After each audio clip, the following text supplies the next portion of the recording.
What's going on, guys? Today I'm going to help you set up your goalie. I'm not talking about making sweet pads or funny inappropriate names. I'm talking about the basic settings I use to help me play better in net. So first we're going to head into ESHL, and we're going to go to our settings and then visual settings. The camera angle I've been using is dynamic high. However, that's because my TV is small. When I get a bigger TV, I'm going to go back to overhead because it's the superior camera. The reason I like dynamic high is it's kind of like Custom 3 from last year for skaters. You can see the whole ice in front of you, but the only thing is you can't see the puck when it goes in the corner, and I know some people don't really like that. But for me, I needed a zoomed in camera to keep track of the puck due to my TV, like I said. My suggestion to you guys is to go to overhead. It lets you see all of the ice, it's just a little further zoomed out.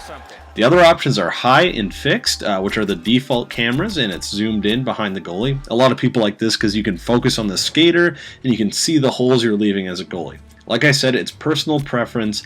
I'm using overhead. I like the zoomed out cameras because you can start reading passing plays and see every player on the ice. Next, let's go down to auto zoom and turn that off. You don't want that on. Next, player indicator size. I use medium, but some people like it smaller. It controls the little color blips above the skaters' heads.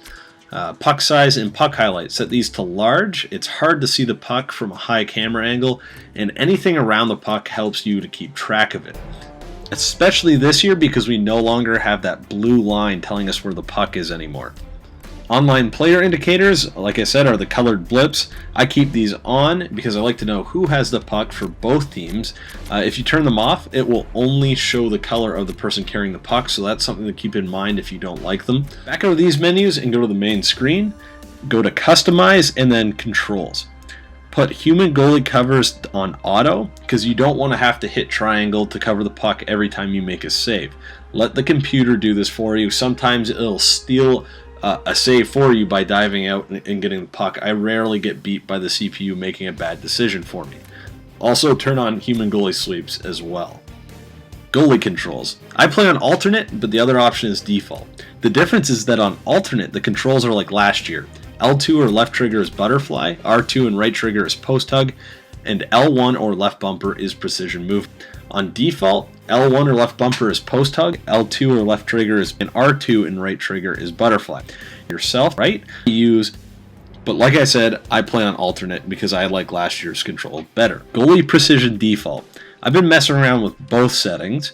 I started out by turning it on because I did not want to keep holding L1 or left bumper to do shuffle movements.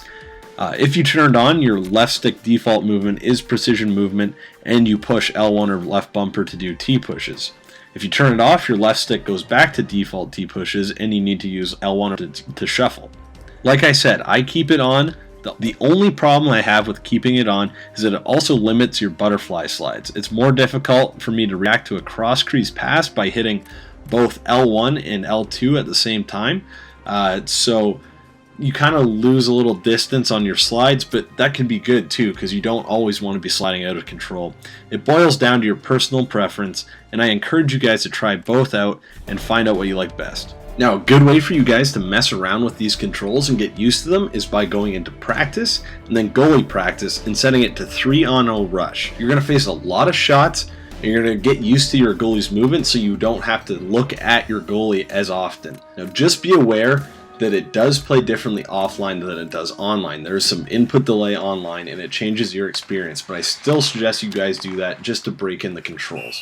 That's all I have for this video, guys. Thanks for watching. There'll be more tips on the way. It's just been a real crazy week for me. I'm moved back home, and then 2 days from now I'm moving back to a different place.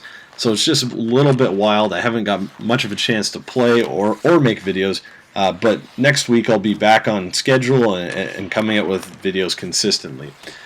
Follow me on Twitter at ESHL Goalie, and my Twitch is also twitch.tv/ESHL Goalie. I do update them occasionally. Once I get on a more regular schedule, I will be streaming regularly, and I do tweet and let people know the status of my next videos.